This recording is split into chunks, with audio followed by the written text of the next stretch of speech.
quite a few differences. Now there's additional power picks in the draft pool as well. I mean, Baron Grumpjaw still going to be pretty heavily prioritized, I feel. Even though Grumpjaw did receive a nerf, it wasn't significant enough to knock him out of the meta. But we are going to see Grumpjaw ban means Baron is open as well as Grace. And it will be immediately snatched up. Yeah, Baron is good because Grace isn't good into Baron in the sense that he can just jump away from her and she can't land that stun as easily.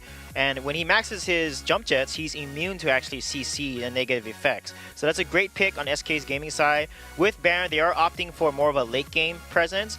Idris is a great pick into Baron. He counters Baron because he can, any melee that can get onto Baron and is very mobile is a good counter to Baron.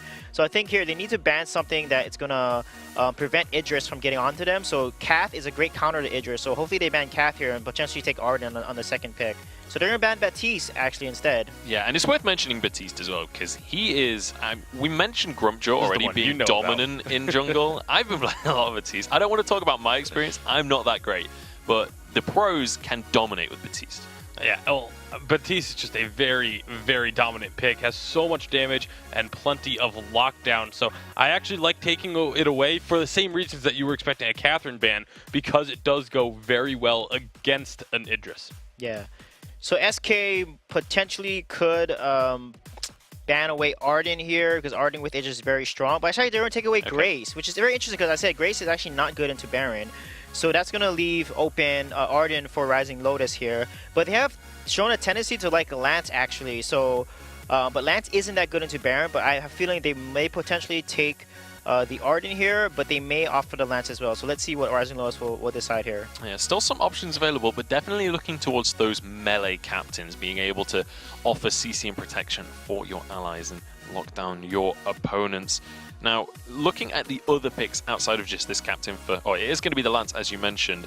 What are we expecting here from SK to go into that one? I would expect to see either Arden or Catherine. Most likely Arden, because it does provide a little bit of extra protection for the Baron or whoever else their jungler is. They are going to go ahead and grab that. Now for Tyra's, they have so many options. They can go with a Crystal Blackfeather, they can go with a Samuel, they can go with a Koshka. Yep. All of those are heroes that Tyra's is very comfortable on and can play extremely well. With Baptiste and Grumpjaw ban, Koshka is the next best pick, but they can go with the CBBF, but I think Koshka would make the most sense here for SK. They've tried it last weekend. They played it both their games last weekend, so this could be, oh, they're going to actually go with the Samuel here. So now Rising Lotus can take Koshka, or they can take potentially Taka, which completely counters Baron, and to extent Samuel. So let's see what Rising Lotus picks here. Yep, Taka comes out. This is something we didn't actually touch on, but I made a mistake in not talking about this before. With the jungler of SK being, of Rising Lotus, like Agony plays a lot of Taka. And this is a hero that he has played historically, not necessarily recently in professional events, but previously in previous seasons, a lot of Taka for him. So this is something to really keep your eyes on. Big power pick. And also he's going to be going into Samuel, which was easily his most picked and most successful jungler last week. So looking at the drafts here, how do we feel they've gone for these teams? What are going to be the win conditions for these two teams? I feel like Rising Lotus won draft. If Taka basically times the chitin when Baron does a jump test and double rocket shot and dodges those hits, then they're going to win every fight. Yeah, it's a very difficult timing to get down. To be fair, it's pretty difficult. We don't see it that often. I mean, these are the pros, so you anticipate I'm just saying we don't see it all the time, even when we have Taka into Baron. But I do agree. I think Mouse Sports has a better draft, but I think SK, or Rising Lotus, I don't know why I keep saying Mouse Sports. I want to see Mouse Sports, that's why. Just Rising excited. Lotus, I think, has the better draft, but I just still think Baron is too strong. All right, well, we want to know who you guys at home are looking forward to seeing and who you're supporting as well. Get involved on the social media using that hashtag Vainglory8. Let us know how you're feeling about these matches. But speaking of, it's time to throw it over to our casters for Game 1. Thank you very much, Munchables. It is 2.6 here on the Halcyon Fold and a bunch of new changes and a new face to join the competitive action. I'm joined by Action Jackson, the man, the myth, the legend, for this first European game. Thank you so much, Dalsy. It's great to be here. I cast North America last week. Had a blast. Now looking to do some European action. I'm back in my home turf. You know, it's been a while, but finally casting some more games. I'm excited to see how 2.6 plays out as well, Dalsy. There's been a few changes. There have not been that many massive ones, but one big disruption has been the addition of Grace. Having to maybe ban that away does open up a lot of picks that we would not see coming through before, and that has a knock-on effect. Even though there haven't been a lot of balance changes, there kind of has been a lot of shift in the meta and in what's being played. Yes, certainly has. Tenjinbo is on the rise across the board. Anyone who can build a Tenjinbo is likely to do so. Right now, Idris so strong in both the weapon power and CP paths, which makes him a very viable pick. We'll have to see what happens here, though, as everyone is fighting towards the middle of the map over this Elder Treant. It does look like Rising Lotus is going to secure position, but they're not going to start it up just yet. They want to kind of try and bait Tyra's Samuel into a compromising position. The one thing that's pretty cool about Rising Lotus's composition is that they do have a lot of flexibility. It could go a number of ways. Kvalifar, take a bit of poke here. That was nice little Giphian wall. Very nice from Hell's Devil. Yeah, no, I agree. There is lots of options available to the side of Rising Lotus if they wanted to change perhaps their build paths. It does look like with Agony building a Stormguard banner, it's going to be a typical CP Tucker that we see very often in competitive, with Merciless here going down the weapon power tree with the Idris. So it's what you expect to see, but I do think that in 2.6 we're going to be starting to see the rise of CP Idris. Agony, though, caught out here. Does pop his Viz, spotted by a scout trap. Tyrus is going to start going in. In the lane, though, Kabalava is taking a bit of trouble. It's a fight on all ends, but it's Agony who's in the most trouble, and he is struggling to escape Tyrus's harass. Ooh, just about range. He's going to turn around, and they're not going the right direction. He has just escaped death. Agony very much saving himself. So I want to return to the point about build pass here, just to break down maybe why Merciless is going for this weapon path, because as Dalsy was mentioning a second ago, guys, Crystal on that Idris is really good on this update. But one of the reasons you might want to go for weapon is that, for a start, it doesn't really matter if you go Crystal or weapon in terms of your harassment, at least in these first couple of levels. Like, Idris is still going to do good against Baron, so there's no real lane considerations to think about. And later on into the game, you ideally, I think, as the Idris against this Baron and Samuel, want to be kind of dive buddies with the Taka. Like, you want to be able to go on the back line and really burst someone quickly, because if you try and play a long fight against Baron and Samuel, who can kite very effectively, and an Arden who can keep them safe, it's not going to go very well. So going for the weapon path and pairing that with the Crystal Taka means that there's a lot of chaseability and burst that can come down from the side of Rising Lotus. They can try and hunt down those big carry targets on SK Gaming. And when you pair that with the lockability that Hell's Devil brings to the team, with an Impale, with a Giphian War, it just makes destroying someone that much easier, because both the Samuel and the Baron are going to be priority picks. If you kill one of them in a team fight, then you're likely to be able to then kill the other. Makes things very, very interesting for Rising Lotus, as they are very much wanting to dive as much as possible. So for SK, they need to keep this pressure up early. You can see Tyra's level 5 with the crystal bits and that heavy prism. Does a lot of damage, and these two melee laners, or captain and laner, kind of struggle against Samuel's harass. They do indeed. Agony moving forward here. This is bold. This is very bold. He's going to start to move backwards. That's a Protector contract going out. Merciless is going to dive forward with his Shroud Step, gets the shield and gets a bit of harass, but SK are just so happy to take this fight. That's looking like it's going to be a kill, and it is! Tyra's with the first blood coming out with the Malice and Verdict, and Rising Lotus, well, there's not much they can do about it. You know, I feel like there's a bit of a curve, trying to remember the name of the curve, the one that has like the dip in the middle on the side of SK in terms of their power level over the course of the game. Because the thing is, Samuel is really good, especially once you hit level 2. Up until a little bit later on, you've got that power spike before a lot of your opponents. So going for an early fight when Taka's not got anything other than a Stormguard banner, your jungler is not really comparable. Merciless does have, a bit more damage and stickiness than Kvalifar early on, but with Raph just keeping Tyrus in the fight, it's very hard to go for a skirmish that early. But Rising Lotus do need to put pressure on a bit earlier than SK does in the grand scheme of things. Because once Baron gets online later into the game and Samuel becomes, too strong with his sustain, I do think that they're going to outscale Rising Lotus too. So there's a window of opportunity for Rising Lotus. It's not quite 4/5 minutes into the game. It's probably more like 10.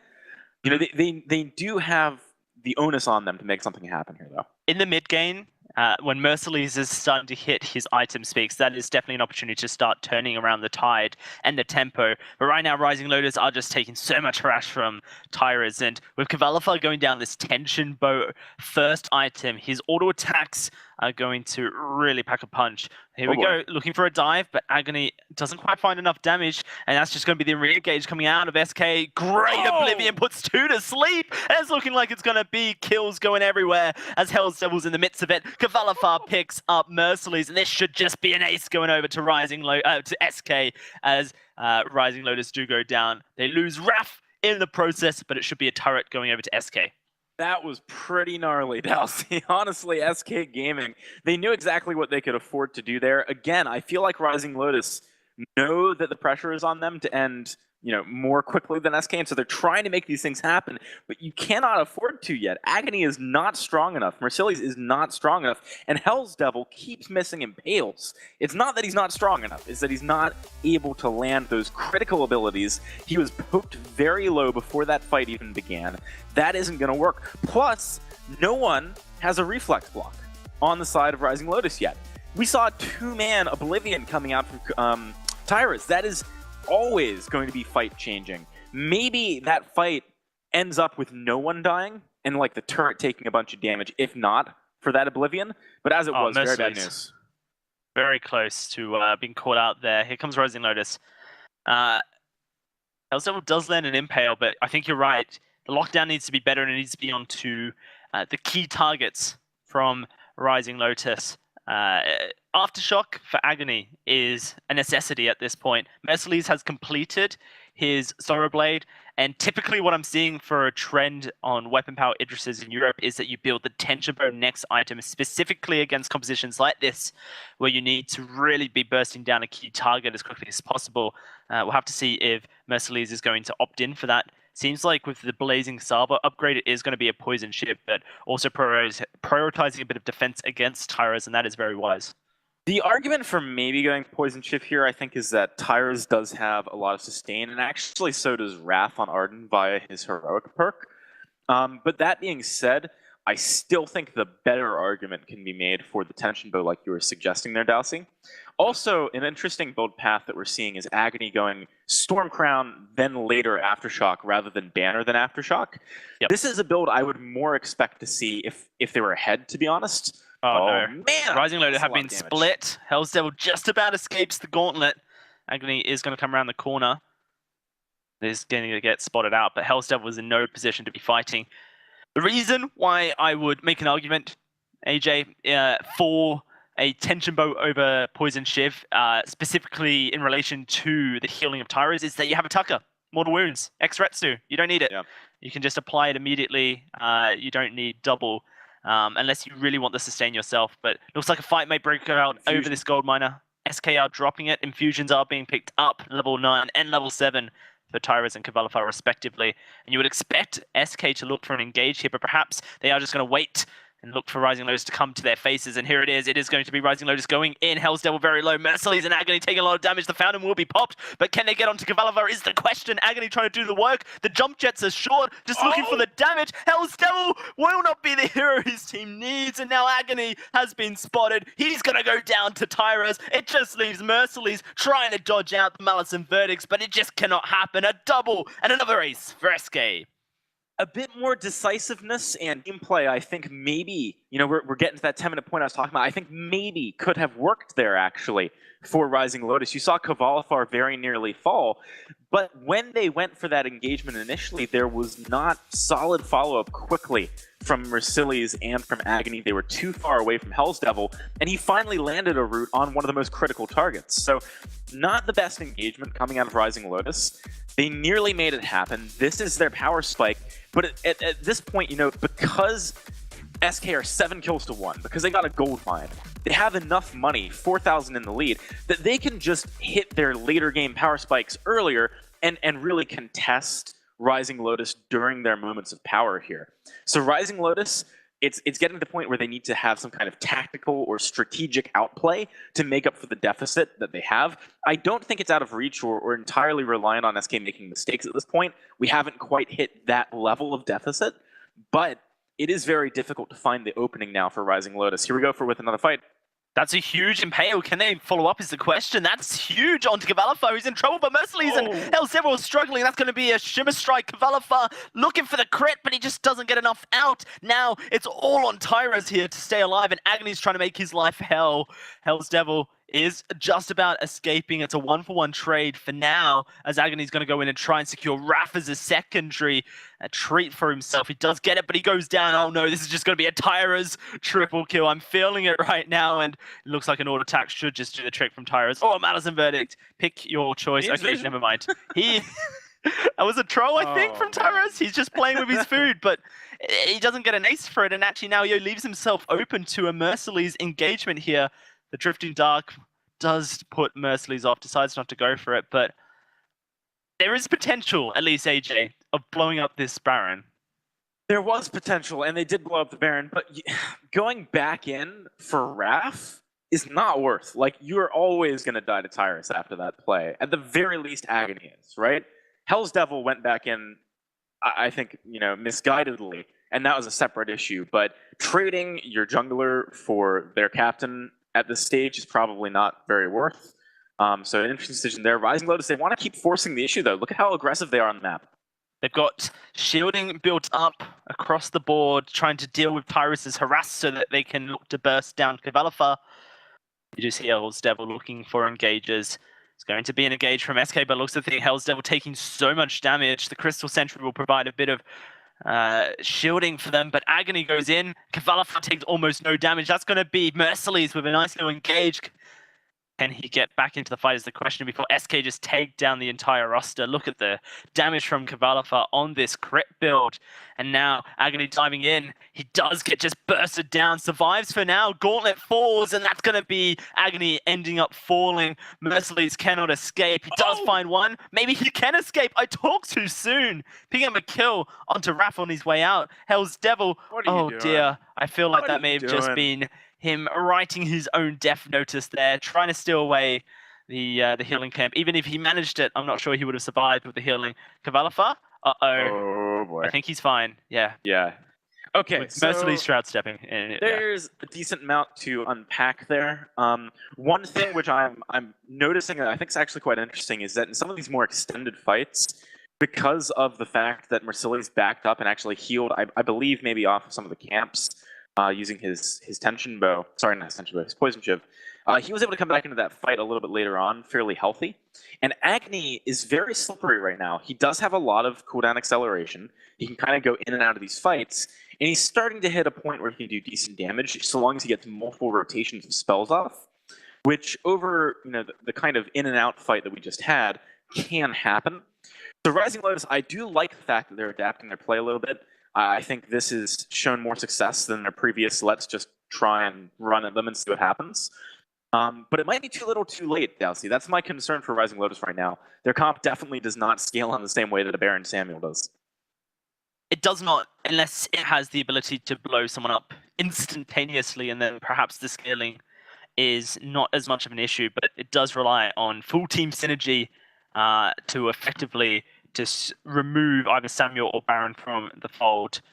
Going to be Merciless stocking up on the infusions. This does become an issue as time goes on for Rising Lotus, that they are spending 500 gold on infusions to keep up with the power spikes of SK, keep up with their infusions, that they actually aren't finishing builds. Look at the damage onto Hell's Devil. He is very, very vulnerable with just a tier 1 armor. He's meant to be the tankiest member. Agony going to dive on in. So does Merciless. That's a lot of damage, but this Gauntlet, it does not do enough. Right, it's Cavalifa in a lot of trouble. Can Agony finish the job as Merciless just tags out? Cavalifa looking for Merciless, but it will be a trade back and forth. Hell's Devil loses his life, and it looks like Agony is going to be on the run once more. Should be safe to escape away. X-Retsu to the healing camp, and he is gone.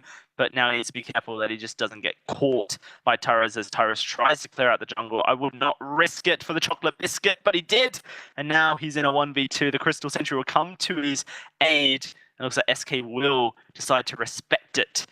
Now I have to see. Oh, okay.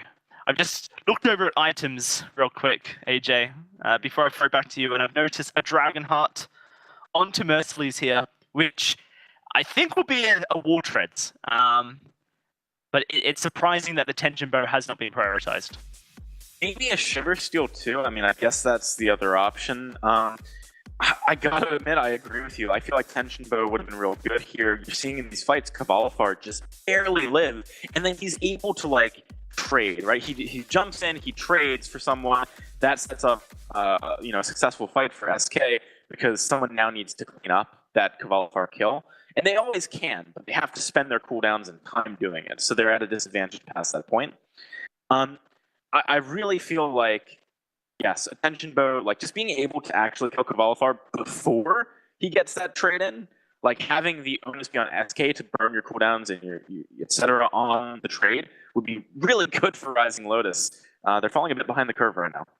Yeah, Agony does decide to dip and dive straight onto Cavalifar's health. Keeps up everyone. Merciless going to come back in. Gauntlet's going to go down. Might be allowing Cavalifar to escape as Merciless dives around. But look at the damage coming out of these rockets as Cavalifar keeps very safe on the edges of the fight. Both Merciless and Agony able to re-engage, but without Hell's Devil, it may become an issue. Does look like SK are going to just take that one kill and go back to base, but maybe they can catch Tyrus out here. Yes, they can. Well, Agony and Merciless look for the kill. They are diving onto the Samuel. Wrath very low. They could just turn onto the Arden and then single him out. Might make things a little bit easier as they do go for that tactic. Here comes Cavalifar. This is the risk, though, and that's going to be a kill. Oh, Merciless goes down for a double to Tyrus, and it's all just gone pear-shaped. I feel like SK is just sitting here saying, stop hitting yourself, stop hitting, because every time Rising Lotus makes a play, SK turns it into a bad play. And it's not bad in the first instance, right? You can't necessarily predict that SK is going to like be able to move the way that they do or react the way that they do, or that, Cavalifar will have taken that route back to the jungle instead of a different one. But it always ends up going SK's way somehow. You look at that fight in the beginning, you're saying, okay, I can see how this might actually work out for Rising Lotus. They got a two-man Gythian Wolf stun. Everyone's in the jungle. It's easy pickings for the Lance to get the crowd control down. Merciless wants to jump in. He's got free choice of target. But then, by nice rotations, SK just repositions around. It was really solid. They're diving in onto Cavalifar here. Oblivion will go out, but blocked on up. Cavalifar gets the fountain, and Agony is low. That is going to be a gauntlet just stunning everyone up. And Cavalifar is looking like he might just... No, he does not walk about. Merciless in the middle of the fight. Agony is going to be called in. Going to look to focus down this Kraken as they try and poke out Tyrus. One turret goes down.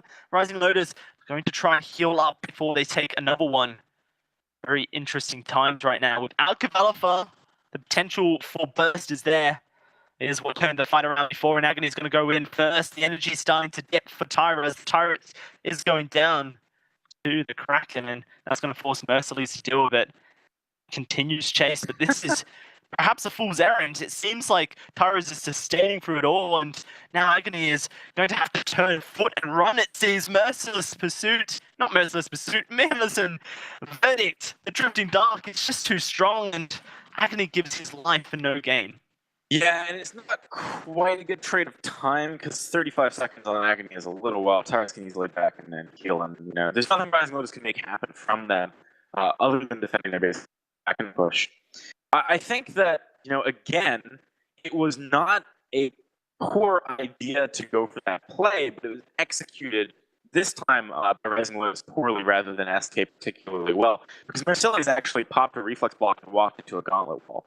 And he did this not just at a bad time, but at perhaps the only moment he could have actually made something happen when Cavalifar had just burned all of his cooldowns and was just sitting idly in the middle of the gauntlet waiting for jump jets to come back up and very low on health. That is a bad situation to be in. Rising Lotus, they don't have a lot going for them at this point. I think it is truly a little bit too late. There's too much power on that Baron pick, on that Samuel, for things to really work out. Raph is now too tanky, so even if you catch him out of position, or even if SK overextends, you're not going to blow him up. Defense being picked up now, Cavalvar and Tyrus too. So it's going to be now, like I said earlier on, it's not quite there yet. SK doesn't have to make a mistake. Now I really think they do. Downsy, Rising Lotus, they got to keep their eyes peeled though, try and find that opportunity. Yeah, no, I think the thing for Rising Lotus is that because they fell behind early, priority into defense was where the gold went, and because of that, the damage to be able to deal with burst kind of was flushed down the window at the toilets. As Mercedes has decided, you know what, it's not going to be Water, it's going to be Slumbering Husk. So a triple defense Idris here, now having to join the fight as Agony and Hell's Devil have been caught adrift. Hell's Devil very low, Mercedes going to come around the corner. It looks like SK might actually just fall back for now. Crystal, who's just about to respawn, actually above a lot of potential edge here. It could be a mistake necessary for SK for Rising Lotus to turn this around, but the gauntlet just spent everyone. And look at Mercedes struggling to pause. Hell's Devil trapped inside. Cavalifar low, and he's going to be dived upon by Agony. Does get found. Just an auto attack for this interest, and he goes down. And they get Tyra's great route. Can they keep him there? Tyra's going for Mercedes. Blocks. Everyone's so low. Tyra's healing up with Drifting Dark. He's looking for a goal. Down. It's Hell's Devil versus Raph, and Raph rooted, but it may just be a double ace. Hell's Devil trying to escape from Raph's clutches. The Crystal Sentry desperately looking for auto tags, but Raph, can he get the blood for blood? Is it up? Now it is. Not enough damage. It's the portal combat to the max. And they decide to. That was absolutely absurd. Yeah, see, I'm losing my mind right now. All right, so that was actually really well played by Rising. They're showing that they have more damage than I would have necessarily thought. The Storm Crown is actually doing a lot of work from Agony. I think he's the one really chunking people more than Mercedes at this point. But, Lance was kind of critical of him earlier on. The Impels were not. But his Scythian wall are a very different story. They've been extremely impactful. And if you're trying to fight on that Crystal Sentry, you're going to get burned if you're not careful. That's what ended up taking down Tyrus. SK, I said they got to be able to make a mistake. Fighting too deep, you're not there to take an additional team member on Rising Lotus, which was that Sentry there, and also getting rid of it at the beginning. Bad news forces the side of SK to burn things earlier than they'd like. The only thing that went horribly wrong, which I feel kind of bad about for Rising Lotus, is that actually Agony used X-Retsu directly into a gauntlet wall. That sucks. You can't always predict that that's going to be there when you're thinking about firing it off. Had that not happened, maybe even a more convincing fight for Rising Lotus. SK, they got to tighten up their play here. A bit more discipline. Worth shouting out, that was Tyrus' first step of this game as he goes down. Now, Rising Lotus looking to try and get position for a fight. Hell's Devil trying to avoid these malice and verdicts. It's starting to become a bit tanky. The Crystal Sentry is going to be triggered. A dive straight on in. The Gauntlet's going to go down to try and provide Cavalifar the space. Dive straight on to Raph, but that is the Crystal Sentry dead. And going to be blocked by Hell's Devil. Trying to look for the re-engage. Cavalifar does dive in. And they just blow him up now. Yes, they can. Cavalifar will go down, but it's going to be Mercedes and Agony to try and take down the raid boss, which is Pyros. And he says no. 1 for his name. 2 as well, as Mercedes trying to escape. But the minions have got attacks lined up, and so does Tyros. Malice and Verdict for the ace, and this will be SK completing the game. Man, this was a really great game, Dallas, because honestly, Rising Lotus had moments where it looked like they could come back. I feel like if they'd worked out their game plan earlier, I almost want to say I think Rising Lotus would have picked up the win here. As it stands, though, SK, I mean, Tyrus especially, incredible performance. 18-6. This guy's a monster, Dalsy. It is Samuel. Everyone here in Europe respects Tyros on Samuel, and something from him we did not see last week, AJ, which seemed to be a little bit surprising considering the dominance that Tyros has had in Europe with that hero. Seems like SK, perhaps this change of roster to try and tighten up communication has worked out, but I want to highlight Merciless's build and perhaps get some thoughts from the desk as we throw it back to them. Thank you very much, guys. What a first game. Tyra's the absolute tyrant in that game, single-handedly winning that for SK. But honestly, considering how the early game went, I did not expect it to be that close towards the end. Yeah, it was a little bit of sloppy team fighting from SK towards the end, but they were able to get away with it because they had such a strong early game. Yeah, and I feel like Rising Lotus, there's a key fight at the 9-minute mark. They needed to stay on Baron. You cannot go in on a Baron and then back off. He's going to reload his jump jets and jump back in and to kill you. So I feel like they needed to rush in and secure the kill on Baron and keep going. And they kept backing off too many times. And you can't do that against a Baron comp, and especially with Samuel as well. And this is kind of how the game started. SK really got the ball rolling early on, managing to win out a few of these early fights and managed to get a huge lead. Yeah, there Tyrese landed a beautiful sleep. He leveraged his level 6 power spike so well. He slept them under the turret, got the kills, and this led them to 10, then getting that ace and taking that first turret. And here, this is the fight I was talking about. They are almost going to kill Baron. They need to stay on Baron. Like instead of staying onto him, they back off. But they can't do that. You can't do that against a Baron comp because Samuel is going to be able to continue zoning you out, and they needed to secure the kill on Baron and potentially secure the kill on Samuel here. And again, Tyra's on Samuel is just so good. I mean, last season, he had almost 50% of all Samuel wins for the entirety of Europe. Just him. That is an insane number of wins to have as a single hero when no one else is really able to make it work. He was showing up with it, and he obviously is now showing here this season that he still has it. Yeah, he certainly does. If that gave us anything to go on. Obviously, that is just a single game. I don't want to get too excited going further into the series. Obviously, Rising Lotus definitely showed a lot of prowess towards the end of that game. What went wrong for them, though? Like, was this a matter of draft not being able to deal with the early game, or was this misplays coming through? Yeah, I talked about I don't really like Lance. Baron can easily escape from a Lance. They should have stick with Arden. You know, Arden with an Assassin and with Idris on top of a Baron or Samuel works really well. And Arden actually helped a lot to counter-engage the Taka burst damage. Like he had a contract barrier, and he also had his Vanguard. And also the Gauntlets played a huge role in zoning them out. I mean, they got stuck in the Gauntlets and couldn't really get onto Baron. Yeah, there's also, we talked about Taka being able to dodge out those shots, the double shots from Baron. I don't think we saw that happen once this game. But back to something that SVJ was talking about earlier was their target selection on the side of Rising Lotus was just really not up to snuff. Multiple times throughout team fights, they would be focusing one target, or one member would be focusing one target, and then like they would re-engage and focus a different target instead of the one that they already had been working on.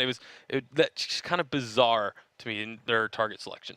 Well, SK certainly seemed more like the SK that we're used to from last split moving forward in the tournament. And I'm very impressed by Raph as well. Obviously, subbing in today to jump on into that captain role. And, I mean, Sweej mentioned it. A lot of fantastic gauntlets, a lot of excellent play on that Arden, really having an impact on the game and making his presence known here in the Vainglory8, which is, not a mean feat for a player to do, especially on their debut performance. But we're in a minute going to take a bit of a closer look at one of those team fights specifically, at some of the positioning of the players and how the team fight actually panned out. So Tasty Bacon, take us away. Yeah, and so in this team fight, this was around the 15-minute mark. This is where we're going to be, again, looking at positioning and target selection. As we start this clip up, you can already see the positioning that has been created by the members of SK. The gauntlet comes down, completely splits the team. We're going to stop it here, and you can see you have two members of Rising Lotus here, and then essentially across this entire brush, Mercilli's got in very, very deep, but he's completely split from the rest of the team, has no help. And so as we continue to run this clip, we're going to see then the target selection. Mercilli's was down here onto Tyra's. This is where the initial fight had been focusing on the Tyra's, but then Taka came jumping in onto the Baron. That's two totally different targets that have now been focused by the members of Rising Lotus. And as you continue to run it out, they're going to go back onto the Baron, but you already have Mercilli's out of the fight entirely and unable to get re-contributing to the team fight. And as a result, it just ended up being an easy cleanup for SK. And again, it comes down to target prioritization, target focus. They were already onto Tyrus. They should have tried to jump in onto Tyrus once again with the Taka.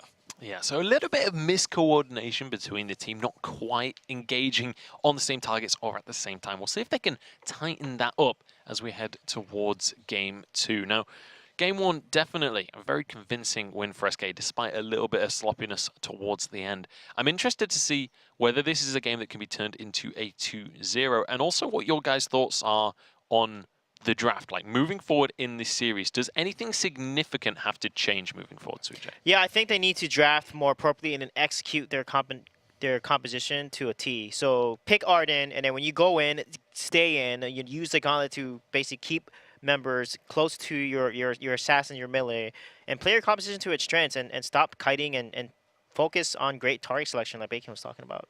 So last week, Agony was the guy, right, for this team of Rising Lotus. Are we upset with Agony's performance? Do we think that the Taka pick, despite it, like, historically being a comfort pick for him, do we think that's been less effective, especially when you're against an opponent like Tyrus who loves the Samuel so much? Do we need to see him taking away that Samuel? I don't think we need to see him taking away the Samuel. I just think we need to see all of Rising Lotus playing better into their picks that they are up against. I mean, you have a Taka who does very well into a Samuel, and so does Lance. But I don't think at any point they really forced Tyrus out of a Drifting Dark when he threw them down, which is also a credit to Tyrus. He had excellent timing on those Drifting Darks, but something from Rising Lotus, they need to be a little bit just more cohesive. Okay, so just a matter of synergy then. And so let's take a look at SK, because towards the end of that game, as we mentioned, it got a little bit sloppy. But I want to talk about the early game, because Baron, you know, historically Baron, you think of that hero as like this late game powerhouse, right? Infinite scaling. But across like that game and a few games last week, we actually saw teams with Baron really start to get a snowball early. Has Baron changed? Is that a different identity now? Yeah, Baron's actually really strong still, and I would argue he doesn't have that weak of a early game because of his lane clear power. Also, once he gets Soulblade to Tension Bow, he's no longer an early game hero. He becomes a big threat in the mid game for sure. Yeah, it's not so much that Baron has changed, it's the way that teams are playing the Baron has changed. Because it used to just be people would go Sorrow Blade into like a Tyrant's Monocle breaking point and just focus on the late game. But now teams are focusing more on getting him stronger earlier on with that Tension Bow build, able to make him come online a bit earlier into the game. Now, I don't want to talk about this too early. We have only seen one game, but how confident are we about SK Gaming now? Obviously, in week 1, they did lose in their first game, but they also lost to Mouse, who went on to win the entire week. Do we think that that was just an anomaly because they were against the winners, and now we're actually going to see the real performance of SK this week?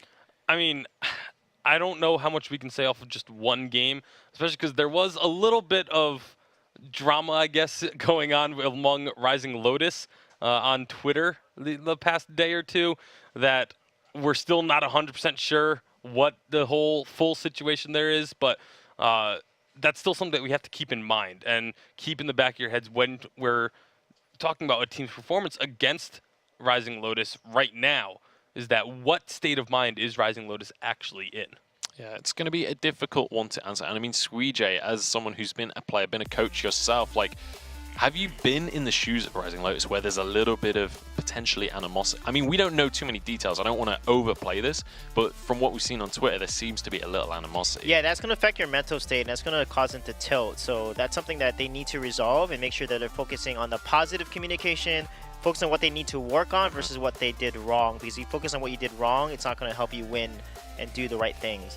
So Baron is a great ban here. I love the pick Samuel because it takes away Tyre's very comfortable and strong hero, I would say. So it's a really nice draft so far from Rising. They're switching things up a little bit here. It's also something Agony did exceptionally well with last week as well. So Samuel, definitely a staple pick. Standard first 2 bans. What are we looking for SK now? Do you pick something specifically because Samuel was picked, or are you just looking for a path? They're going to take Arden here for sure. Arden is going to be good with any combination they can pick. Actually, they're going to go with Grace. Grace is actually open. So first Grace of the entire season. First competitive Grace. And they're going to ban ever. Arden, actually. So they're going to take Grace and ban away the Arden, which is pretty smart, honestly. So, like, let's just talk about this Grace especially for now, because Baron was banned by their opponents. We mentioned how Grace doesn't do great into Baron. How do you build a composition around Grace? What are her strengths? What are her weaknesses? I mean, her strengths are pretty much everything. And her weaknesses are pretty much nothing of it. So she's really strong at being able to lock down opposing teams and having mobility while also keeping allies safe. I mean, it's literally everything you could possibly want in a captain is provided to Grace through her kit. So, Grace Lyra. So this, okay, this potentially, I don't want to. Could be a weapon, Grace. Yeah, I was going to say this could be going into the carry position. Okay, I mean, so Sweet Grace J, has take it some away. hard counters. So Vox is actually good into Grace because she excels at diving in, and other heroes can follow up on her. But any mobile heroes that can dodge her is really good. So Vox is going to be picked here as I expected.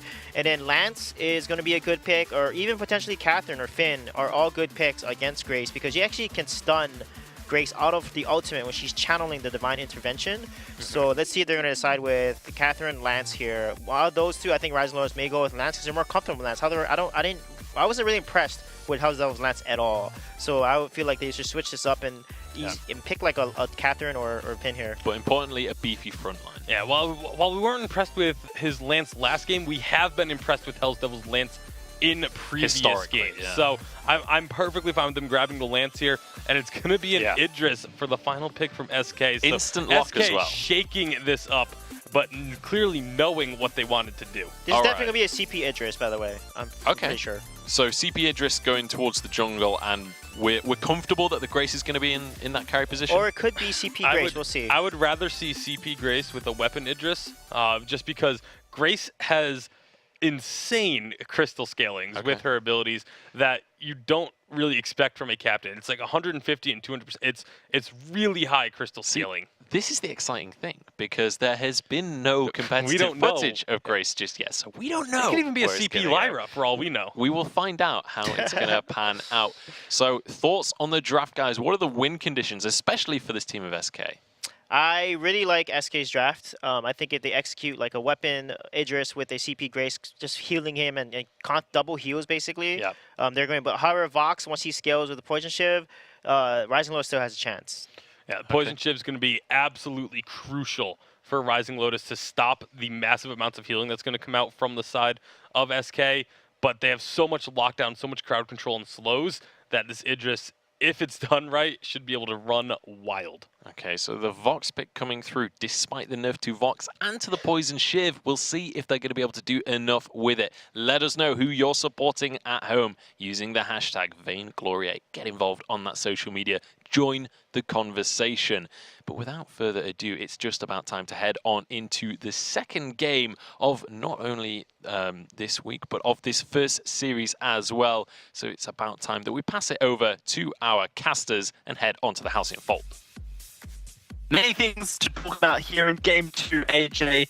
Specifically, what are the build paths going to be? What is Grace? And where can I get one? Well, Grace is very strong right now, Dalsy. I'm very excited to see how she is able to perform in this game. Obviously, a lot of options when you're picking up a Grace. Tyrus going for 2 weapon blades could be thinking about going down that path. It's not something I personally have seen the same success with as I have with Crystal, but if anyone can make it happen, it's probably Tyrus. Yeah, so I've played against a fair amount of Grace in the last week or so, and not a successful jungle. So I'm looking for something new from Tyrus as he dives on into Hell's Devil. Oh my goodness, that's a lot of damage. Can they find any more is the question. Steals away one of those fronts and looks like he's going to secure the other treant as well for himself. Looking towards the build paths as the next question, we have, will Kavalfar go a crystal or weapon power build? Now, you notice he started shielding as his defensive item. It seems a little bit peculiar because of the fact that Vox deals weapon damage when he goes on the weapon power build, which is very standard, but the resonance bounces build a lot of crystal power, and when Samuel comes in to gank, it provides a bit of shielding against that as well. So it's fairly standard against Vox that you will start shielding rather than a cloth armor to kind of protect yourself. Yeah, I think there's no question that that's the right choice for lane here, mostly just because of resonance bounces. That's one of the main ways that Mercilli's trades successfully with you as that Vox. So I like the itemization here from Kvalifar. We don't yet know what he's going to be committing to, though. We'll have to see He's going CP. what direction he wants to go to. I would assume CP. It seems like it would be worth. Kvalifar's got to be careful, though. He's been in a bit of trouble. Merciless and Verdicts are stacking up. The drifting darts there, and that's going to be him just going down for the first blood.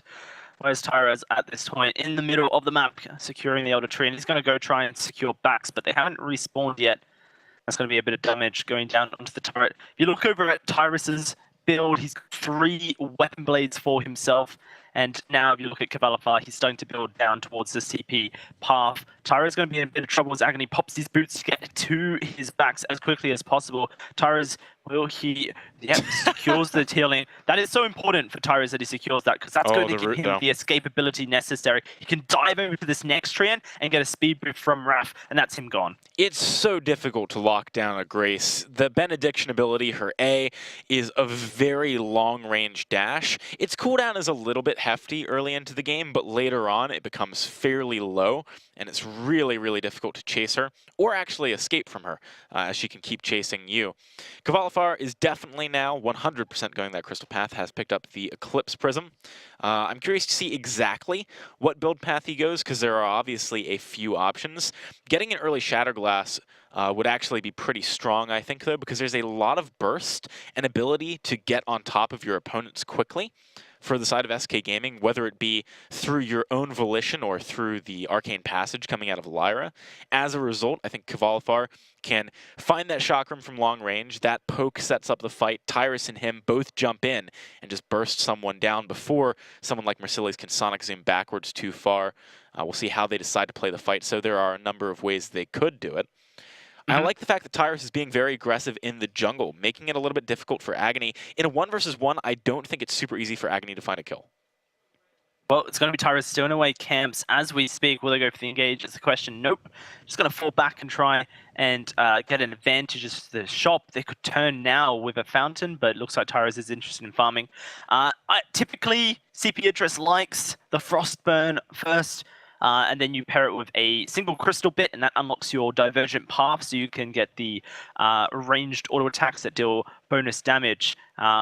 It slows down with the auto attacks or the chakram. It provides great chaseability. It means that the chakram is more likely to hit its second return, which is where the main damage output comes from Idris. And if you look at the fact that there's going to be a weapon power Grace diving on your face, then a Frostburn will prevent escapes. We'll have to just see if that's what Kvalifar is interested in, and it is. It is going to be that Frostburn. He just needs another 70 gold, and he has unlocked his Divergent Pass. It looks like Agony is going to be the facilitator. Look at the damage flying out.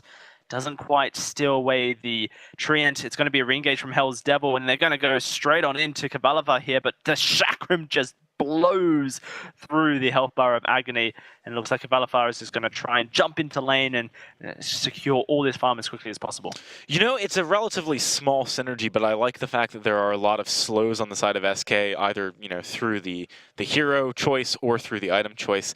It makes it a lot easier for Tyrus to land the second part of his perk, and that's actually really critical for Grace, because you get a cooldown reduction a little bit every time you land that once you've actually overdriven your A. So that's really, really useful. Kvalifar. Kvalifar in a lot of trouble here. Here comes Tyrus. The heal goes out, and now they can look for a re-engage. Kvalifar with the slows. The chakram's just bursting down. Kvalifar really needs to go back to shop and secure just a single crystal bit is necessary, and he'll have his divergent paths. The lack of range is an issue right now for Kvalifar. It won't be an issue for very long, as he will likely pick it up after this wave unless Rising Lotus to keep them in position. Looks like Tyrus is going to go for a fight. Agony pops the Drifting Dark, and Kvalifar is attempting to port back, but a flare spots him and stops it. Here comes Rising Lotus. Will they dive deep is the question? No. Instead, what they do is prevent the back from Kvalifar and prevent the power spike that is the Divergent Pass. It won't be fundamental in any way to stopping SK, but it does just kind of slow down the tempo that SK could have worked with if they were to look for fights. Yeah, SK, I don't think they mind necessarily a bit of a slower game. They do have a decent scaling as we get towards the mid game. That's when I think they really want to pick up the fights. Also notable to me, wow. Ooh, just about escapes there. Yeah, that was a bit close for comfort for my liking. Once Raph gets level 6, Arcane Passage on top of the box, and the engage from Tyra's, the burst from Kavalifar, I think we're going to see something completely different. But for now, it is going to be Rising Lotus coming back in, trying to find a kill onto Kavalifar here as the Merlis and Verdicts do damage. But there's that heal once more from Tyra's. It is a 60-second cooldown at level 1 here. And Kavalifar's finally going to get the respite he needed to go back to shop and pick up the buildings towards a alternating current next, likely a broken myth third, and if he wanted a fourth, it would likely be an Eve of Harvest. Seems to be fairly standard, but that's the path that Kavalifar is currently traveling. Man, Tyrus at this point is just doing so much damage every time he uses Benediction. The range on that ability is absolutely crazy. You can see he can engage on Mercilli's from back around his turret when Mercilli's is just like halfway through the lane. It's something pretty absurd like that. Now that he's picked up this tension bow and has a lot of money in the bank, I was expecting that we see the Sarblaze, what I was about to talk about. He is going towards it with the Six Sins and the Heavy Steel. It's going to be a lot of burst damage once he actually finishes that item. Kavalifar now has Divergent Pass like you were talking about. It's a big power spike for the Idris. Can keep him safe if he's careful. This Gage coming out. Hell's Devil in a lot of trouble as far as the health is concerned. Has a fountain. Doesn't really want to pop it just for himself, considering the fact that Merciless and Agony are full HP. I want to see Tyros build some crit after this Sorrow Blade. I think that'll be very effective. Look at the damage that just comes out with a single engagement. You see the poison shield picked up by Agony. It was Tasty Bacon who said it was a necessity for the team, and with the healing that comes out, it certainly is going to be crucial, but I'm not sure we'll be able to shut down the healing that a Grace and a Lyra can provide. It's just so much. Oh, Benedict straight on in. You can't stand next to your teammates when you're against a Grace. No. Yeah, you cannot. And it looks like Hell's Devil, will he fall? No, it's a huge Oblivion, but they're just healing up through it. It's going to be a fight breaking out. Can they turn it around? It's going to be Kavalifar going low, but Tyros keeps him alive. Does mean he falls for the second death, going over to Agony, and now it's going to be Kavalifar just looking to try and escape into his jungle and secure himself this tree, and he does get the extra healing from that as well. But a very sloppy move, I would have to say, from SK. You know, it's too bad Vainglory doesn't have the ability to change the ability names when you actually are different builds, because I definitely would call Divine Intervention Martyrdom when you're playing Weapon. There's no way you're surviving during that. You can see during that fight, though, it was a nice attempt at forcing something by SK. I do think they have a window to do that, but without reflex blocks on Tyra's or Kavalifar yet, that sleep, I mean, we saw it last game when SK was playing it. You know, it's something you got to respect. It's almost, it's a little bit like when you're playing against a Finn, and you know, you see that forced chord spike at 6, and you're saying, all right, I need a reflex block. It's not an option. I need one. It's very similar against this sleep. So SK, they have picked up ward treads now. That's actually quite powerful for them, because they're going to be able to get in there with Tyrus and stick on people. To return to my previous point, because some people, I mean, Grace is new here, they might not realize this yet. When you actually use Benediction, you apply immediately your heroic perk, which is one of her augmented attacks that actually hits in a cone. So when you're standing next to your teammate, Grace jumps in, finds a tension bow proc on both of you, and bursts you down very, very hard. It's kind of like Lance, you know, in the sense that you used to see that proc weapon Lance back, you know, when he had more scaling, for example, on his Impale. You would do that because of the fact that... Mercilli's... That backswing. Look at this damage from Kavalifar. He's just dishing out. He's dodging away. It's going to be the engage from Raph. Here comes that Benediction. And Hell's Devil just about escapes. Merciless's trying to lay down the damage. It's going to be Tyra's being put to sleep. Fountain keeps him alive, and he's going to heal himself as well with that Divine Intervention. Okay, goodbye. See you, Agony. better luck next time as Tyrus finds benediction for himself, and now Hell's Devil is likely to find a similar fate as he just gets targeted down. Tyrus gets a second. The turret, not long for the world, but neither is Merciless as Kvalifar will auto-attack him to death, and that's going to be a clean ace for SK. Once these fights start going SK's way, they are going to continue to go SK's way. They have a lot of ability to just bounce back in terms of health through lots of sustain, as well as keep the fight moving. Look at this, Tyrus back to a decent health pool. At least he can get out of there as a result. Kvalifar. He is in a bit of trouble here. Yeah, that is him gone. Make sure that his team gets enough distance to escape, and they will find themselves on the other end of the turret, though. That turret may fall. Raph is going to do his best to keep it alive. Tyrus with a cheeky little reposition and just dodges the tip of that impale, but this turret is in a lot of trouble, and I'm not sure SK can keep it alive. No, they fall back. Make sure that they don't lose their lives in the process. I'm not sure I even would have stuck around if I was Tyrus. He is going to find a treant heal, so maybe that keeps him decently healthy, but you had an opportunity to recall there in 2,500 gold in your pocket. You do not have pressure on the map, so you can't actually go to the jungle shop safely. He's just ending up backing anyway, and now Rising Lotus has all the time in the world, if they want to set up vision, for example, maybe even go for this gold mine whilst Tyrus is back in base, if they have the presence of mind to know that he's back in base, or just a fight. Oh, gosh. Okay, Raph just gets locked down, wasn't able to escape, and now it's going to be Kvalifar going down as a secondary. The wait for it just silences Kvalifar up, and there's nothing he could do about it. Very vulnerable on this CP address, unlike his weapon power counterpart, who obviously has low HP, but builds a lot of defenses and kind of can jump around the fight with that upgraded Shroud Step. Honestly, that was quite a poor decision-making series of events from SK. Like, they should not have been moving up when they just conceded so much of the map because Tyrus had to back, and they didn't have him with them again.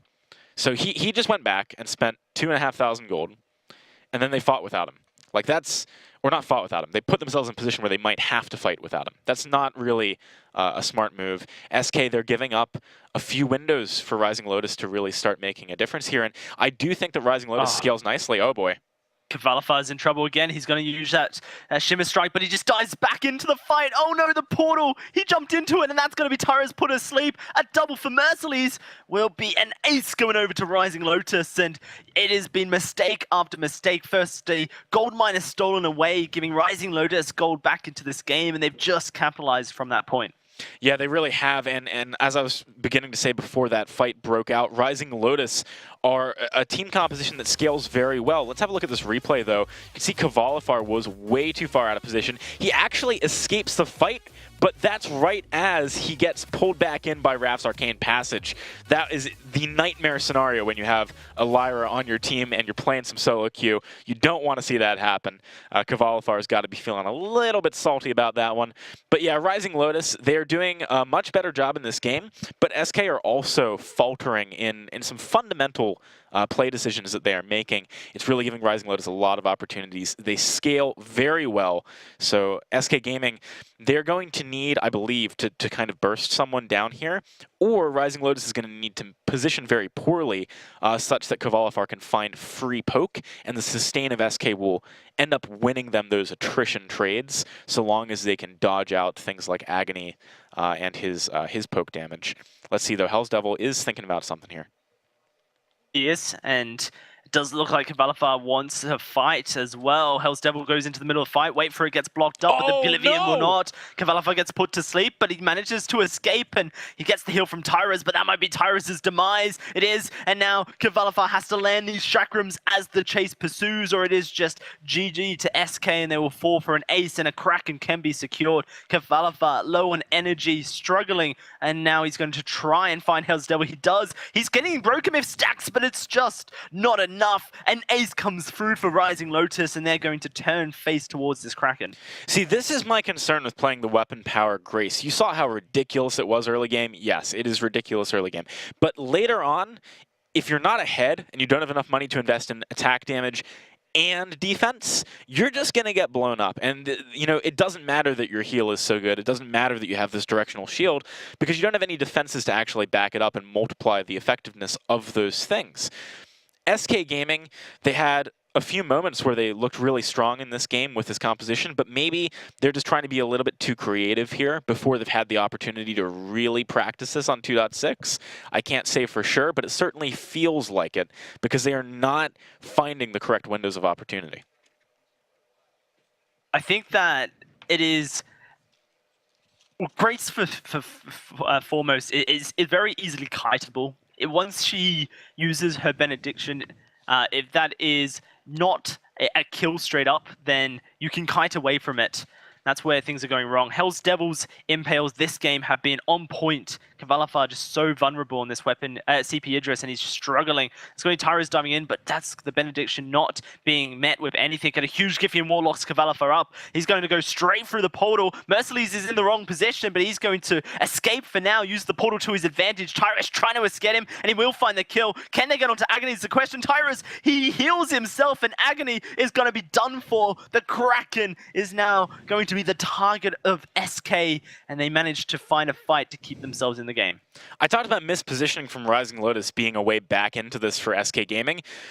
I did not expect it to be mispositioning to the extent where Mercilles is past a turret before it even dies in SK's base with no backup. That was way too deep. SK easily find that kill, and when it's a 2 versus 3, sure, you know, even if you're pretty far behind, you're going to be able to make something happen there. In addition to that, you know, there wasn't quite the same level of insane oblivion out of Agony.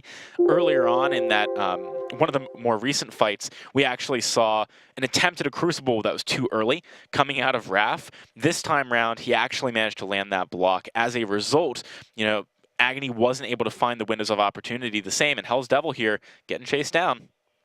Hell's Devil, very low, does land an impale, but it just gets blown up for the process. Oblivion puts all 3 to sleep, and I love the way that Raph blows the Crucible, but now it's going to be SK coming in for the fight, and Agony is just going to get taken down immediately. It's a double for Tyrus. He's looking to heal himself, but he doesn't quite get there. Oh, man. It's going to be Kavalafar falling a double for Merciless, and now it's Raph who's going to be trying to escape. Merciless has the energy, all of the energy in the world, but now Raph has to try and get out. Pops the wall treads. No, the Sigil.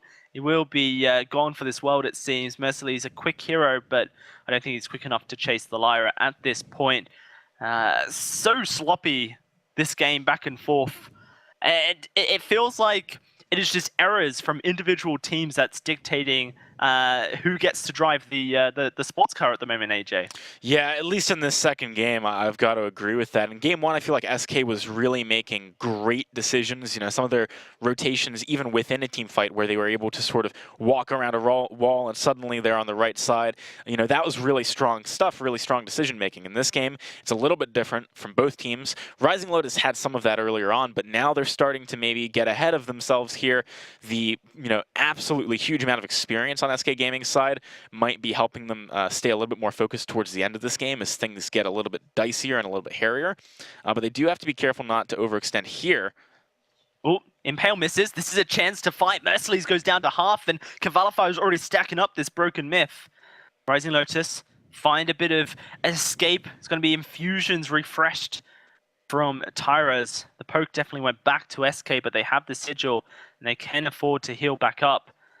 Tyra's finding the healing. Kavalafar as well, and Hell's Devil in a bit of trouble. Raph straight on into the backline. No one can move. The Oblivion goes down, and it puts Raph to sleep. They're looking for the re-engage as Tyrus dives back in. Merciless in trouble, and he's going to go down, but so does Tyrus. It's now Agony versus Kavalafar, and Kavalafar very healthy, as is Agony, though. Raph going to take poke, but Kavalafar laying it back down. The root puts him in position, but he repositions. The Kraken is on Raph, and that's going to just help out Rising Lotus as Agony looks for Kavalafar. A double kill for him, and that's going to be an ace to Rising Lotus. They're charging down the lane here, AJ. They think they can finish. Yeah, and I believe that they can. With 19 seconds on Grace, it seems likely she's the only one who can defend. They have Agony, who has a lot of sustain in these fights, but they're actually going to back away. Cold feet. Yeah, I don't blame them for being cautious, especially when you're one game down in the series, but I do think they probably could have pushed for end there. There's only one turret between them and the victory, or at the very least they could have pushed one turret and then backed, and probably still gotten Kraken. Things to Tyrus note... is going to try and steal this. Maybe. Yeah, no, look at his V-line. He knows that Samuel takes it slowly. I don't think he's going to get there in time, because Merciless has just arrived, but Tyrus has a lot of poke, and yeah, they're going to meet him face first, make sure he doesn't get anywhere near the Kraken. Tyras will look for poke, but it's not going to be enough. Yeah, so about that last fight for a second, though, one big thing is how defensive Agony has managed to get here. It does have that Aegis. In the end of the fight, Kvalifar was not doing good damage to him, partially as a result of that. Now we're looking at this Kraken push. We might see just a straight-up engage here from SK. They got nothing to lose. Yeah, Raph goes straight on in. Merciless gets tagged down, a quarter of his HP. Throws out the wait for it, but it does not connect. That's going to be Hell's Devil missing an Impale and takes the Chakram for his troubles. Kvalifar can do a lot of damage if he starts stacking up these abilities, and Tyras is looking for the engage. That's going to be everyone going in here from SK, and they're looking to try and find a kill, but they just can't get that. It's Kvalifar rooted, gets the hill, Merciless in trouble, and Tyras dives back in for the kill. Will not find it just yet. SK will decide the Kraken is more important. Just a single Vein Crystal turret separates the Vein Crystal from trouble. And they need to be careful that they don't get baited into fighting. It's exactly what Rising Lotus want in this scenario. Hell's Devil goes in, does lose his life.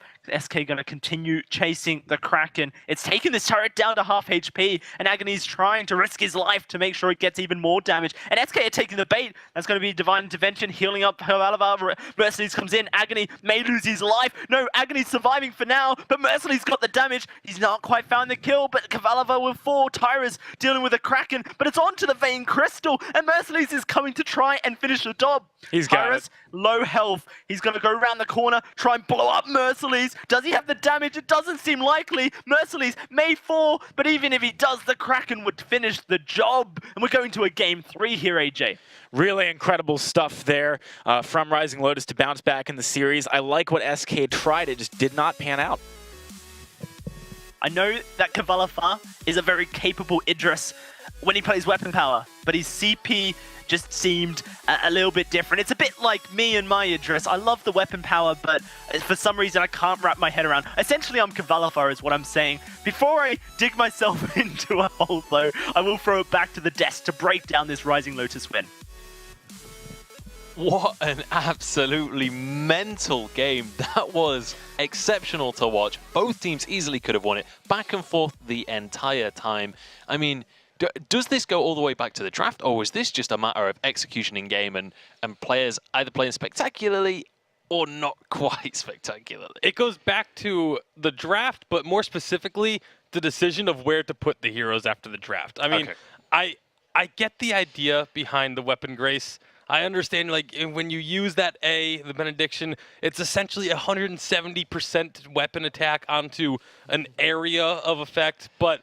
Seems pretty good. But aside from that, like, that's on an 8-second cooldown, I believe, at max ranks, so you're getting that once every 8 seconds. That's not really that great, and the rest of the abilities, like her B is, you know, you have to lock yourself down for a little bit, and there's no scaling on it. That's 450 damage. That was one crit coming out from Tyras. The ultimate, you have to lock yourself down for 2 seconds. 2 seconds of your carry not being, literally being unable to deal damage, self-inflicted. I don't like the weapon power build. So not convinced by the Grace. What are your thoughts, Suijay? Yeah, I had a feeling they would try to weapon power Grace and do CP Idris. That was kind of my gut instinct there, but I think that weapon Idris would make more sense because he would have mortal wounds, and he would be able to counter the Eve and the mortal wounds coming out of the Vox, for example. And I felt like they needed to basically get in there and force a fight and try to land that Grace B, you know, that stun onto the enemy carry. And a lot of times they weren't able to do that, so they weren't able to play the win condition. Samuel is actually really good into this composition because he has Frostburn, he can constantly slow them, and Vox can just basically kite Grace. Like I said, Vox is good against Grace. You can see that he barely lands his B, but he did land it in that one fight, but it didn't really make that big of a difference. Grace is going to fall off late game as a carry, and she's really good in the early game. Once she gets that tension point, they needed to push that power spike and snowball it for sure. Yeah, and I mean, these fights were just so back and forth the entire game. Rising Lotus did manage to take it in the end. We are going to be going into a third game. I want to bring the conversation to specifically the Lance pickup for Hell's Devil. We criticized the Lance a little bit in the first game. Do we feel like he has... do we feel like he played a lot better in this game? Oh, yeah, I definitely think so. Like I mentioned before, we got into that game, like, Hell's Devil knows how to play Lance. We've seen him play Lance to a high level previously. It was just the first game of the series, he just didn't perform. It's that simple. But he definitely stepped up a bit in game 2. He did play better the second game, but as a captain main myself, he didn't play that Lance the best. He missed a lot of routes. I mean, constantly. I would say like 80% of his routes actually missed. He did land really good Githian walls, though. However, again, with Lance, his main core win condition is landing routes, and Hellzel missed a lot of routes. I'm not a big fan of Hellzel and Lance, honestly. It's a very powerful engage. There were a few very critical ones, though. So it was like, in the moment he managed to pull through, but I definitely agree there were a few iffy moments, definitely up for question still. So looking towards the next game in the series, what can both of these teams learn from that last game? Because you've got to assume that both teams are kind of going to be taking a deep breather after that one. It was a very scrappy game. I just want to see SK keep Tyrus on Crystal Power junglers. Like, that's his bread and butter. That's where his strength has been all through last season. His Crystal Power junglers for Tyrus is what they were able to win with more often than not, and I just want to see them stick to that. Yeah, I think give Hell's Devil Lance and play Vox into it with like a Grace, for example, or an Arden, and I think SK is going to be able to take it away and put, again, like Bacon said, Tyrus on a CP jungler, not Koshka, because that last week he didn't play very well. However, his Samuel is solid and really strong, so I think Samuel is a key part of his of that team composition. Okay, so I want to talk about the Grace specifically here. Do we think we're going to see it again? And if so, like, how is it going to change? Are we going to see it captain instead, or are we going to see it another aggressive version, maybe a different version? I don't know if we're going to see it this game. I would like to see it this game, but played as a captain, or if need be, a crystal carry. But Captain Grace, just like, I don't understand why you wouldn't just put her in the captain role. She is so strong in that role. Yeah, and how she works is when you use Divine Intervention, which is her ultimate, she casts the Holy Shield on her ally and herself. If you have to Divine Intervention yourself, that's not the best use of her ultimate. You want to Divine Intervention your ally because it's going to protect both of you guys and give your ally that heal. And it should be the guy diving in. So a lot of times they didn't even play Grace the way that she should have been played. Yeah, just for a little bit of clarity on the Holy Shield specifically as well, that's a directional damage reduction, so similar to Lance's Githian Wall. It's only the directional, though, using her Benediction. When it's the... it gives her a full Holy Shield all the way around, and when she uses Divine Intervention, it gives her and her ally a full Holy Shield, directional Holy It is Shield. directional, just in all directions in that scenario. Getting on into the draft then, Lyra been banned away alongside Baron, which means that Grumpjaw has gone through for SK. And this was definitely planned by SK, banning away the Lyra in order to guarantee that they get either the Baron or the Grumpjaw. Yeah, Grace is still open, so let's see if Grace is going to be banned here by Rising Lotus. If you give a team Grace and Grumpjaw, you're asking to kind of lose, because that's a very hard engage. And Grumpjaw is tanky, however, he did get nerfed. So every living armor stack actually reduces by 0.7 seconds instead of 1 second. So he actually is kind of squishy. If you engage on a Grumpjaw, you can actually kill him a lot quicker because of that nerf in 2.6. So let's see if SK here is... They're not going to ban Grace. Yeah, they're going to probably ban Samuel here because they don't want to give Rising Lotus... Agony is very good on Samuel, so it's a great ban by SK. Especially with having the Lance already picked up from Rising Lotus, it very likely means they're not going to go ahead and take this Grace away. So I do really want to see SK run the Grace with the Grumpjaw. Yeah, if they get Adagio Grace here, it's going to be an extremely strong combination here with Adagio and Grumpjaw into a Vox will be pretty good. So let's see if SK decides to do that, but I think Grace looks pretty tasty here. I mean, in my opinion, Grace looks pretty tasty in the majority of compositions, so won't be surprised if that does get picked up. I want to talk about the Vox a little bit here because we mentioned earlier Vox is relatively decent into Grace. Do you want to give me a little bit of context as to why and whether that would stop SK picking up the Grace? Yeah, because when Grace lands her Retribution attack, they're slowed, but Vox can just Sonic Zoom out and not get hit by the B. So it's really hard to land a B on a good Vox that knows what he's doing. And he can kite her for days. I mean, she doesn't have a good escape. Once she goes in, she can't really run away. Yeah. And Vox can just kite her and just stack off her, basically. So that's why Vox is really good into Grace. Okay, we'll see if that is going to occur, and whether SK are going to play around that Arden is going to be the lock-in now. Final pick for SK. Still the potential for a Grace going on into the lane. There was actually a lane Grumpjaw we saw last week from Reliable Union, I think it was, off stream. I'm not convinced we're going to see that again, though. Now, looking at, we've talked a little bit about SK's final pick already. What are we anticipating out of Rising Lotus for their final pick? Well, they're going to have to go Idris. up contend with the Idris and the Grumpjaw. So I feel like they want to get someone that's a little bit tankier, a little bit beefier. Something like a Glaive could work, but they're actually going to go with a Sky. Pure So damage. that's, I mean, Sky can do fairly well against them, trying to counter the mobility with mobility, but I'm very worried for the survivability of the side of, although that should be SK, I believe. No, that is Rising Lotus. Just kidding. Yeah, well, the thing about Sky, Sky's going to work Yeah. really well against Grumpjaw because, again, he got nerfed, guys. So 2.6, 1.7 every time he gets damaged, his stack is gone. His living armor stack is gone. So Sky can actually take down Grumpjaw stacks immediately, along with a Captain doing an auto attack and Vox auto attack. He can lose 3 stacks in literally less than a second. So this would work really well. Grumpjaw was nerfed, so let's see how it's going to play out. But however, if Grumpjaw is attacking and aggressing and engaging the composition and blocking the Lance Scythian wall, then Grumpjaw is going to win because he does so much damage when he has 5 living armor stacks. So we think that this is a lot down to how the junglers play specifically. It's a lot down to the junglers and positioning. If the Grumpjaw and the Idris get past the Lance, there is no protection for this Sky or the Vox, and they're going to get blown up. So it's going to be very important for Hell's Devil to step up even further than he did in Game 2 and play this Lance almost to perfection. All right, well, we have our first Game 3 of Week 2 here at the Vainglory8. We want to know who you guys at home are supporting. Tweet us using that hashtag Vainglory8. Get involved, get in the conversation on that social media. But without further ado, it's just about time to get into this third and final game of the series. Can Rising Lotus come back into this one, or will it be SK Gaming? Let's find out.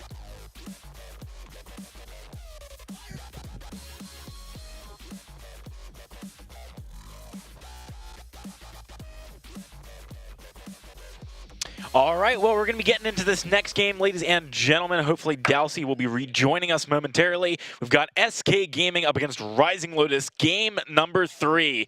It's going to be very exciting. Rising Lotus managing to make an impressive comeback in game number 2. Can they keep that momentum going? The Sky pickup, quite interesting. Obviously not something we've seen a ton of recently, but like Sweej was saying, it does have some strength right now into things like that Grumpjaw. On the other hand, definitely seeing that Grumpjaw on Tyrus, that's pretty exciting. Can't say exactly how he's going to be playing this one. I don't think I've seen him personally on this hero too much, but I was casting North America last week. And Weapon Power Grumpjaw pretty strong at the moment. You do have a lot of burst damage. You can, of course, build that Tension Bow. One of the best items in the game for any weapon carry right now. Does make you very, very strong. Look at this Agony. Smart plays there, able to stay out of range of Tyrus, who is actually behind in experience just a touch. Agony was able to clear quicker as a result. That was not a fight SK Gaming wanted to take, and Rising Lotus are trying to pressure SK Gaming during that power spike where they have the level advantage. And I like this as well. Hell's Devil's kind of playing interference here, trying to make it so SK Gaming cannot spot that Agony wanted to go for the sentry. Does not pan out, though, and now Hell's Devil needs to be careful. He's taking a lot of damage. Where's the rotation out of the lane? Someone's got to back up Hell's Devil just a little bit. He's going to find that recall. Now SK Gaming has good pressure on the map. They're going to force Agony back, look to take this front Treant. Be a very nice pickup for them if they get it, and they should be able to. Jay, I accidentally had a mic muted, so I did a lovely intro to this game, a lovely explanation of the compositions, and then I hear your voice come over and realize my my errors. So apologies to yourself and to everyone listening. I was saying in my opening statement, I actually do really like this composition from Rising Lotus because of the ability to kite the Grumpjaw, and because it's going to be a CP Idris once more. The burst ability on the team really is reliant on Tyrus, and if Agony is positioning well with his forward barrages and his series strike, then actually you can shut that down. Yeah, that is a very good point. Kvalifar, I want to talk about his pickup here, though, because he did play this last game. It did not work out for SK, but there were certainly moments where he was able to be quite effective. What I'm concerned about is whether or not he's going to be able to pressure the targets that he needs to. Chakram is an easier skill shot than many to land, just by virtue of the fact that it has that boomerang effect and can keep going if you find, for example, a dash or your ultimate during its duration in the air. But you have very mobile targets on the outside of Rising Lotus. A Surrey Strike out of Agony, a well-timed Sonic Zoom out of Mercilles could make it so that the vast majority of that damage disappears. Fight breaking out in the jungle here as Hell's Devil goes very low. It's going to be Kalavalava cutting him off, and this should just be First Blood going over to SK. If they can land the Chakram, Kavalafa dives forward, auto attacks, and Chakram flies out. It's going to be First Blood over to Kavalafa. Now Agony struggling as Tyros looks to steal away everything and more. In fact, his life on the line here in the forward barrage may eat up damage, but it's just going to be Tyros finishing the job. That's a 2-0 to SK mistakes over to Rising Lotus. Yeah, you got to question Agony there. You know right now that Tyros is going to be able to stick on top of you. Surrey Strike is not going to be enough this early on when your lock-on range is very, very short. And on top of that, you're against a Grumpjaw who has multiple dashes and an Ardent speed up to get him on top of you. Going into the jungle blind when you just saw SK Gaming and Grumpjaw there is never a good plan. You need to have backup from Hell's Devil.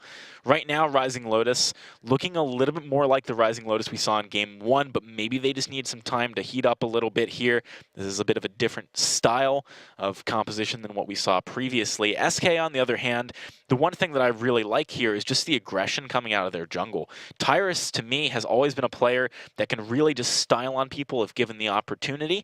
Raph and him are setting plays up this game rather than, being a little bit passive or even focusing on farm. They're focusing on finding kills and interrupting what Rising Lotus wants to do. Now, I want to point out something, but I might not get a chance to, as SK are playing this aggressive playstyle, like you mentioned, Tyros stealing away that Treant. They are going to allow Hell's Devil to fall back into his jungle.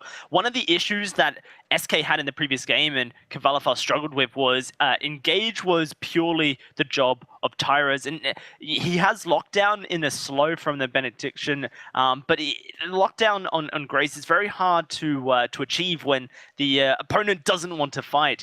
Grace right now as a captain is very strong when she gets dived upon because you use your B and you just say no fighting now, and everyone gets knocked up. But when people don't want to fight and then they walk away from it, it's a very long channel and very easily avoided. The difference with this composition is that Raph has a gauntlet which locks people down, and you have the stuff from Tyros to swallow a key target up, whether it be Hell's Devil or the Sky, so you can spit her into the gauntlet walls. This should allow Kavalafa to get more consistent damage off and perhaps bridge the gap that was the previous game and Kavalafa's damage output. And not to mention, Tyros himself has more consistent and, strong damage numbers coming out of him on the Grumpjaw. Like Grace, she is very much, if you're going that weapon path that Tyros did last game, a very bursty, window-based hero. You have windows every time Benediction is up to go in and do really high burst damage, and that's about it, because you're not going to be able to stick on top of people. Your perk relies on you standing still. Arguably easier to do damage when you're behind on Grace as a weapon carry. But Tyros playing this Grumpjaw this game, it's a bit of a different story. He can stick A on top of his opponents much easier because he has multiple ways of getting on top of them. He has both his A and his B, which get him a little bit closer. And on top of that, he's actually got more damage more consistently and attacks very quickly, things like that. That can buy space alone for Kavalavar. So there's a lot of options here for SK Gaming in these fights. I think things will work out much better for them with this Grumpjaw than the Grace, at least playing it this way. I think they do just fine with Grace, but something that I found very interesting about the kind of tempo of this game is I mentioned how Kavalafa, his unlocking of the Divergent Pass was very slow. We'll have to keep that in mind as Tyros is now looking for a kill. Oh, okay, goodbye, Mercilles. So long, my friend. Tyros will escape, as does Raph. The turret not quite finding the damage, and there's just going to be a bit of damage put down, but Tyros not really liking to stick around, so Kavalafa has to make sure he doesn't go down. Defrinbov won't catch Kavalafa, and he is able to escape. Back to the point about Kavalafa, his Divergent Paths got extremely delayed last game at AJ. Rising Lotus consistently put pressure onto Kavalafa, made sure he wasn't able to buy a single crystal bit to unlock them. Raph, please don't die as a... He's going to walk away. Don't worry, the front camp's got his back. It does, using those creeps to block it. Now that Kavalafar's unlocked his divergent paths on a more typical timing, he's actually been able to put a lot of poke damage and keep this lane at bay. Mercedes hasn't had as easy a time as farming, and he's actually kept Hell's Devil at bay with some chakrams as well. So it's kind of very interesting how this has kind of turned things around. Big pull, that's going to be straight into the gauntlet, and there's nothing Hell's Devil can do to escape. It is just a single kill going over to SK. No fountain now available, and SK are going to siege his turret. Well, at least they can't do that again for 100 more seconds. Long cooldown on the Gauntlet level 1. Tyrus has stuffed up a little bit sooner. It's 60 seconds on that level 1 ultimate, but still, it's a big investment just to pick up a kill onto a captain. They need to leverage it into something. They're thinking Agony. Gold Miner's the answer. Agony cannot steal it away. That would have been really bad news for SK. But as it stands, they got quite a lot off of using those ultimates, so definitely well worth the cooldowns, well worth the investment of time there. Hell's Devil, he's struggling to find the engage potential here. Yeah, no, he's been landing the Impales consistently onto Kavalafar, but landing them onto Tyrus is a bit of a scary thought because Tyrus might just swallow him up with the stuffed instantly, or he might just dive right past the lance if possible. If the Giffian's Wall is down and try and take the damage to Agony on this Skye who's very vulnerable. So it makes things a little bit difficult for Hell's Devil to kind of go for anyone but Kavalafar at this point, and that's kind of what we're seeing from him. SK, though, with a 1,500 gold lead, they're looking to press the issue right now. Hell's Devil takes a bit of poke. You can see he's going to jump in, but this is Tyrus's chance to just eat him on up. Nom, nom, nom, and he's just going to bring him, spit him back out, and make sure that this Lance does not escape. Another simple kill going over to SK. Another 14 seconds cooldown on this death timer. We'll have to see if SK can get any damage to this turret. Well, they're certainly thinking about it. Mercilli's taking a lot of damage as well, but Agony should be able to clear out these creeps with him, force SK back a little bit, especially if Kavalafar manages to take a few turret shots there. One thing I was going to talk about at some point, and might as well do now, is that you actually have quite a nice inherent synergy between the Idris and the Grumpjaw. When you use Stuffed, it's very telegraphed when the person's going to pop out. And if you use your Chakram at just the right time, you're pretty much guaranteed to hit both the outgoing and incoming damage, because you can do it right on the fulcrum point, right at the end where it turns back around. So that's a really strong synergy when you're playing with a Crystal Idris, because it does so much damage. It is so much of your damage, that Chakram. But right as I was about to bring that up, as Tyrus had eaten up Hell's Devil in that second time there, Kavalafar threw out the Chakram a little bit too early. So, it does take some practice. You got to make sure your communication's on point to make it happen. And if it's Agony who's swallowed up, there is the possibility to dodge with a Series Strike and make sure that the full damage output isn't there. But look at this. Tyra is just so aggressive. He's got a Tension Bow Monocle. The crit damage is insane. A root onto Kavalafar will not mean anything, as Raph just going to soak up all of the forward barrage damage. And with Chakrams flying out, Kavalafar seeming more confident on his CP Idris this game around.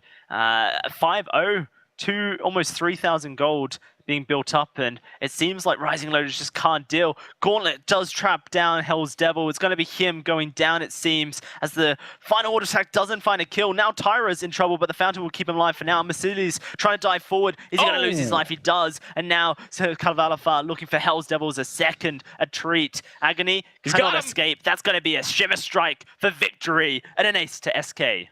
That was a very close fight at times, but SK, the discipline on these guys, Fountain being held until the very last second for Tyrus. You can see it here in the replay. Things look like they're about to turn around for Rising Lotus. Tyrus goes very low, but Mercilli's does not have good backup here. Agony could not go for a clean forward barrage. There were too many minions in the way, and Kavalafar with the turnaround is easily able to pick things up. Nice plays by SK Gaming. They are 8-0 up right now. It's a strong spot to be in. We do expect Skye, especially this Crystal Skye, to spike a little bit later on, though. So that's a good opportunity for Rising Lotus as we move forwards here. Mercilli's as well, maybe with one more damage item, is going to hit a strong point in this game. I like that he's picked up an Infusion. Does enable them to fight maybe a little bit earlier on, too. We'll have to see what windows of opportunity present themselves to Rising Lotus. Kavalafar's now hit his 3-item spike, and this is where the damage of Idris is truly respected. It's where you start having to really consider how you engage fights because of the massive range that Cavalifar brings to the fight. And with, I guess, the engage potential that Raph and Tyrez also bring to the table, makes things incredibly difficult for Rising Lotus to actually find engages now. If they miss or if they don't blow up or lock down Cavalifar somehow, then the reality is that Cavalifar with a Broken Myth can now stack up huge damage, and looks like it's going to be Hell's Devil in a bit of trouble again as he is getting engaged upon, does miss his impale onto Tyrez. The Vanguard movement speed just too much to deal with.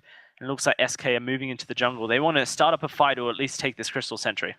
I feel very bad for Agony this game. He's really got a lot of damage on his kit here. He's got a decent number of items, but he's really struggling to find it, and that's partially because of where SK Gaming is picking the fights, and it's also partially because of the fact that someone like Cavalifar is very, very slippery and hard to lock down, hard to pressure effectively. To that extent, I think the Sky pick was maybe not the correct option, but you know, if he can use it, for example, to set Mercilli's up for success, zone people with the death from above, and be that constant threat for anyone who tries to dive on the back line, maybe it works out. Maybe later on, oh, you know, no. Grumpjaw, whoa. So much damage, but it's not going to be enough to take down Agony. The stuff doesn't quite connect, but even if it had, it would have been a reflex block to prevent the eating of the Sky. But it looks like SK should just be able to burst down this turret. With the crit on this Grumpjaw, it just goes down so quickly. And SK, they're gearing up. Do they want to go for the fight is the question. A lot of damage just landed onto Mercedes. Not after that, They have Chakram. Fountain available. Yeah, not after that, Chakram. Rising Lotus are not even thinking about moving up here. Grumpjaw takes turrets obscenely fast. I mean, you mentioned it there. Just leaves the Twisted Metal behind. It's absolutely obscene at this stage in the game, now that he's got that Tyrant's monocle. Every mistake that Rising Lotus makes is compounded that much more because of how quickly SK Gaming can push turrets. Things are starting to look pretty grim for Rising Lotus. They need to really find a miracle opportunity, a Hail Mary play in order to come back in, and with people picking up now a Tyrant's Monocle on top of a Tyrant's Monocle for Tyrus and the Infusion and Boots 3 for Cavalifar. These windows are few and far between. They're going to get the gold mine right before Kraken spawns. Kraken perhaps the best option in teams. As good as you might be, teams frequently do make mistakes on that Kraken. Here comes Tyrus, though. Agony is just feeling it right now as he goes down. That's going to be a stuffed, locking Hell's Devil out. Immediately spat out, but it's going to be the Crystal Sentry focused down here by SK to make sure they can fight in the jungle a little bit more easier after it gets eliminated next life. So much damage. Just to kind of put into perspective the difference between this game and the previous, Cavalifar at this 15-minute mark is in the exact same spot. In fact, in a stronger spot that he was at the 21-minute mark when the game ended previously. So he's 6 minutes ahead of his previous performance, and a Kraken is going to go SK's way. This is bad news again for Rising Lotus. It just keeps on coming for them. SK Gaming are very far ahead. Rising Lotus at this point need, as I was saying, a Hail Mary play. Nothing's changed there. The question is, how are they going to find it? Beforehand, when Kraken was still on the map, maybe you get vision, you find a pick. Maybe someone pushes too deep, you fight around your Crystal Sentry. When you actually make a huge mistake like you did as Rising Lotus and lose Agony when you did, and give away Kraken, you restrict options for yourself to come back into the game, because there's just no good windows now for Rising Lotus. SK Gaming, unless they make a huge mistake here, can pretty much push all the way. They have that much damage on their kit. Grumpjaw can blow these turrets up. Dalsy, I really don't know if Rising Lotus can defend the game here. No, it doesn't look likely as this Kraken is matching its way in. Wait for it does fly out, but it doesn't silence anyone. The first turret goes down and the gauntlet traps down everyone. Everyone's stuck in it. Look at Merciless, he can't escape. And now, just jumping through, manages to get to the healing fountain. Hell's Devil, though, cannot stop the onslaught onto the base. Cavalifar, Shimmer strikes to safety as the Chakram flies back and forth. It's going to be the game going over to SK. A close defense, but it just wasn't close enough. An SK defeat Rising Lotus. Man, I feel bad for him. That was incredibly close towards the end there, but I think Raph had a blood for blood cooldown, which put it in one-shot range for that Kraken. Very impressive play from SK, I would say, in Game 1 and Game 3. Game 2, they showed that they are definitely a team that can make big mistakes, because that's what happened. Rising Lotus really capitalized, but SK faltered in Game number 2, taking home the series, though. also shows the importance of the draft as well, AJ. I think that Idris definitely benefited with a Arden and a Gumdor by his side. SK, they progress to game day 2 to play in the semifinals tomorrow. So let's throw it back to our desk to break down this series win. Oh, be still my beating heart. What a way to end the game. A single Kraken auto attack away from managing to stay in, but it just about went down in the end. I mean, where do we begin with that one? You've got to assume Grumpjaw getting through the draft. I feel like that was a huge pivot point for this entire game. Yeah, like I said, you know, give Hell's Devil Lance and then pick Grumpjaw with Arden and then have a comp that can just dive in and